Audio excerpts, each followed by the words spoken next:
যদি আপনি দেখেন যে অতীতে হায়দ্রাবাদ এটা একটা স্বাধীন রাষ্ট্র ছিল, আলাদা একটা রাষ্ট্র ছিল। কিন্তু ভারত এটা এই হায়দ্রাবাদকে তারা তাদের কন্ট্রোলে তারা দখল করে নিয়ে তারা আজকে হায়দ্রাবাদ একটা শহরে পরিণত হয়েছে।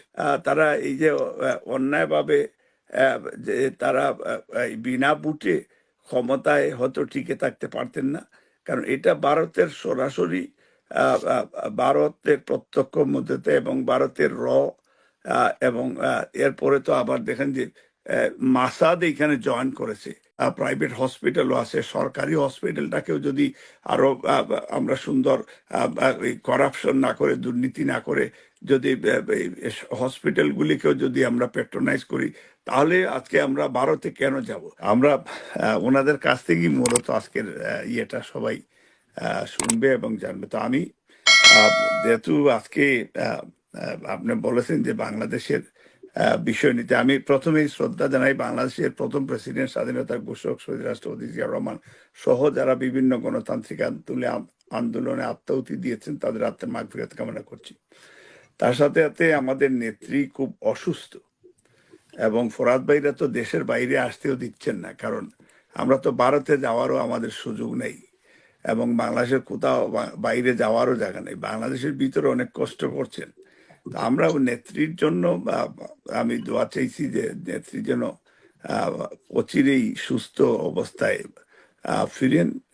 এটা আজকের আপনাদের কাছেও, সবার কাছে যারা বক্তব্য শুনছেন কিংবা দেখছেন, সবাই একটু দোয়া করবেন যাতে নেত্রী সুস্থ হন। তো আজকে আমি আপনাদেরকে যে বিষয়টা ভারত ইস্যু, বিএনপি ভারতের বিরুদ্ধে মোটেও নয়। বিষয়টা হচ্ছে যে শহীদ রাষ্ট্রপতি জিয়াউর রহমান যখন সার্ক সৃষ্টি করেছেন, তখনই কিন্তু আমরা আমাদের ইয়ে ছিল যে যতটা নেইবারিং কান্ট্রি আছে সার্ক কান্ট্রিগুলিকে ইউনাইটেড করে যাতে আমরা বাংলাদেশ একটা শক্তিশালী দেশ এবং মাথা উঁচু করে যাতে আমরা সেখানে বসবাস করতে পারি। তো আজকে এটা আমাদের সবারই একটা প্রত্যাশা ছিল, এবং ভারত অফকোর্স স্বাধীনতা সংগ্রামে সময় ভারতও আমাদেরকে সহযোগিতা করেছেন। এটা বাংলাদেশের মুক্তিযুদ্ধের কে তারা সহযোগিতা করেছেন, বাংলাদেশের মানুষকে তখন ওনারা সহযোগিতা করেছেন, এটা আমরা স্বীকার করছি। কিন্তু তার পরবর্তীতে যে আচরণগুলি যেটা আমরা ভারতের কাছ থেকে আমরা আমরা আমরা দেখি যে ভারতের ট্র্যাক রেকর্ডটা খুব খারাপ। কারণ একটা হচ্ছে যে যদি আপনি দেখেন যে অতীতে হায়দ্রাবাদ এটা একটা স্বাধীন রাষ্ট্র ছিল, আলাদা একটা রাষ্ট্র ছিল। কিন্তু ভারত এটা এই হায়দ্রাবাদকে তারা তাদের কন্ট্রোলে তারা দখল করে নিয়ে তারা আজকে হায়দ্রাবাদ একটা শহরে পরিণত হয়েছে। এবং এবং আপনার সিকিমের দিকে যদি তাকান, সিকিমের লেন্দুক দর্জি সিকিমে আপনি দেখেন যে আজকে সিকিম আলাদা একটা রাষ্ট্র ছিল, তাদের আলাদা পার্লামেন্ট ছিল, আলাদা সেইখানে তাদের, কিন্তু আজকে সিকিম যেটা টোটালি ইন্ডিয়ার একটা টেরিটরি হয়ে গেছে। এবং আপনি দেখেন যে কিছুদিন আগেও আপনার জম্মু কাশ্মীরে তারাও তাদের একটা, যদিও ভারতের ভিতরে ছিল, কিন্তু তাদের এটা আলাদা একটা অঞ্চল ছিল, আলাদা একটা সাহিত্য শাসিত একটা একটা এলাকা ছিল, কিন্তু ওভারনাইট ওনারা দখল করে নিয়ে গেল। আজকে যে যে যে বাংলাদেশের বিষয়টা নিয়ে আমি যেটা মনে করি যে ভারতে যেভাবে আমাদের দেশের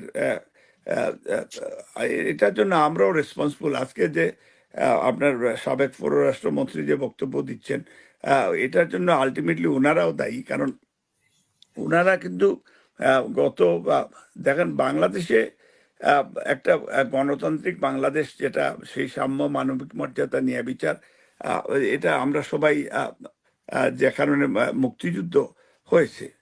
কিন্তু আজকে আজকে আমরা বাংলাদেশ আমরা ওই যে পরাধীন বিকজ অফ ক্ষমতায় থাকার জন্য, যেটা শমশের মুমিনের আগে এই সাবেক পররাষ্ট্রমন্ত্রী আগলা মুমিন সাহেব উনি ভারতে গিয়েও বলেছেন যে ক্ষমতায় রাখার জন্য, এবং বলেছেন যে স্বামী স্ত্রী সম্পর্ক।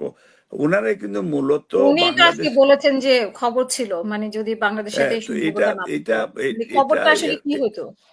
এরপরে খবর যেটা ছিল যে এটা সত্যি যে ইন্ডিয়া না হলে হয়তো আওয়ামী লীগ তারা এই যে অন্যায়ভাবে আহ, যে তারা এই বিনা বুটে ক্ষমতায় হয়তো টিকে থাকতে পারতেন না।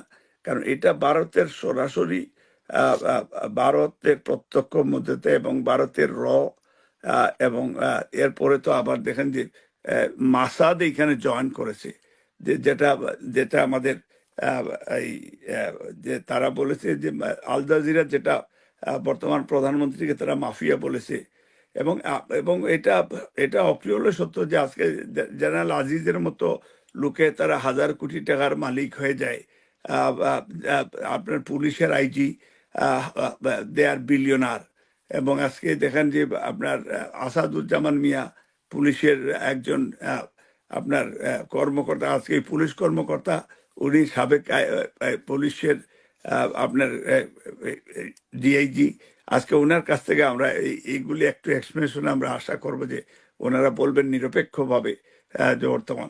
তো আজকে দেশটা টোটালি এখন ইভেন এই দেখেন যে যে পাহাড়ি পানি ইন্ডিয়া যখনই আমাদের বর্ষা সিজনে ওনারা পাহাড় থেকে পাহাড়ি পানি আহ, তারা বাঁধ কেটে কেটে দেয় বিভিন্নভাবে, যেমন টিপাইমুখী, বরাক মন্দির, উদানে বাঁধ বা ওই বিভিন্ন বাঁধগুলি আজকে ইন্ডিয়ানরা যখন বর্ষা সিজন হলেই আমাদের দেশের আরেকটা সর্বনাশ করেন।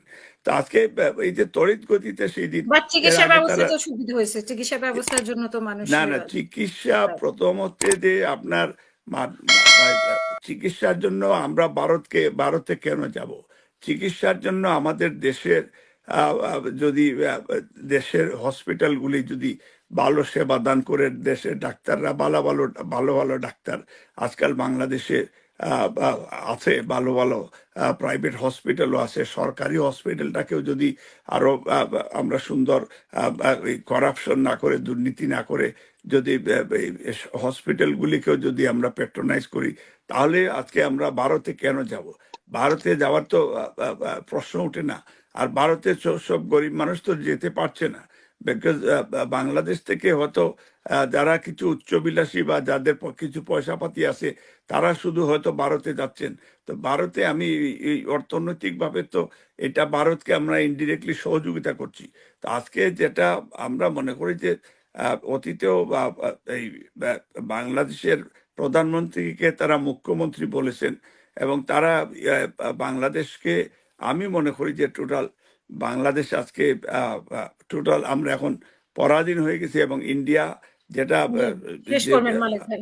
আহ, যেটা আমরা ফরহাদ ভাইরা দেশ ইন্ডিয়ার কাছে বিক্রি করছে। এর আগে রামপাল দিলেন, চিরাং সমুদ্র বন্দর দিলেন, করিডোর দিলেন, এইবার আবার ট্রেন চলাচল করবে বাংলার দেশের সার্বভৌমত্বের ভিতর দিয়ে। তো এটা এবং বর্তমানে বাংলাদেশে হিন্দুত্ববাদের উত্থান, বাংলাদেশে আজকে আজকে যেমন টোটাল রাষ্ট্র একটা জেলে পরিণত হয়েছে। আজকে ইন্ডিয়ান র ক্যাপচার করে আমাদের দেশের ন্যাশনাল লিডারকে ক্যাপচার করে ইন্ডিয়াতে নিয়ে ডাম্প করে। তো আজকে এটা ট্রুলি যে এখন বাংলাদেশটা একটা ইন্ডিয়া টেরিটরি হয়ে গেছে। এবং বাংলাদেশের আপনার ফরেন মিনিস্টার জয়হীন বলেন, এবং আপনার জি, শেষ করবেন মালিক আপনার ভাই, শুনবো আবার। শিক্ষামন্ত্রী রামায়ণ পাঠ করে দিন শুরু করেন, এবং আমাদের ধর্মশিক্ষাতে রামকৃষ্ণ ছবি পাঠ করা, এই যে কুফরি মতবাদ স্টাবলিশ করছেন। তাই মনে করি যে এটা বাংলাদেশকে এই ইন্ডিয়ান টেরিটরি থেকে দেশকে পুনরুদ্ধারের জন্য বাংলাদেশের জনগণকে সাথে করে নিয়ে বিএনপি এবং জোট অচিরেই আমার মনে হয় যে এক দফা আন্দোলন, ডু ও ডাই, এইটা ছাড়া জি। কোনো উপায় দেখছি না। ধন্যবাদ।